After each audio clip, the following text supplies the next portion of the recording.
देखिए, यहां पर मैया सती को दुख हो गया, और जब मैया सती को दुख हुआ तो कहते हैं कि देखिए, जब जीवन में कभी दुख आए महाराज, अगर जीवन में कभी भी दुख आए तो याद रखना कि उस समय भगवान की कथा का श्रवण आप जरूर करना।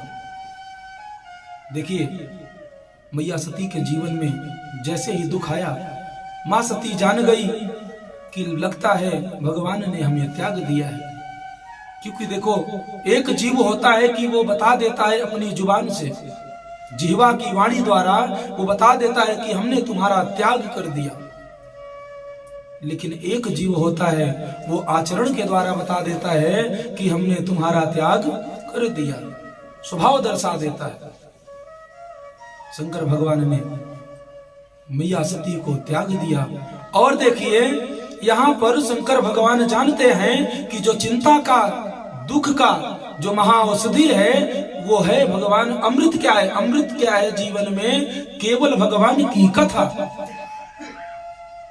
बस यहाँ पर मैया सती को जैसे ही तक दुख हुआ, शंकर भगवान ने कहा कि देवी, बरनत पंथ विविध इतिहासा, शंभुनाथ पहुंचे कैलासा।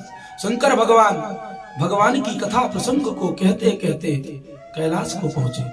और देखिए, मैया सीता को भी जब दुख हुआ तो कहते हैं, दुख में दुख को मिटाने के लिए संजीवनी है भगवान की कथा। अब आप समझिए कि हनुमान जी पहुंचे हैं, हनुमान जी स्वयं शुरू हो गए। हनुमान जी पहुंच करके जैसे उन्होंने देखा कि सीता जी दुख में बैठी हुई हैं, तो रामचंद्र गुण बर नहीं लागा, और सुनतई सीता कर दुख भागा। रामचंद्र गुण बर नहीं लागा, केवल राम नाम गुणानुवाद करने लगे, और सुन करके सीता जी का दुख, जघन्य दुख समाप्त हो गया। अब बताइए, दुख में तो भगवान की कथा जरूर ही सुनना चाहिए। कभी जीवन में तकलीफ हो तो आप जान जाओ कि भगवान ने आपको याद कर लिया है।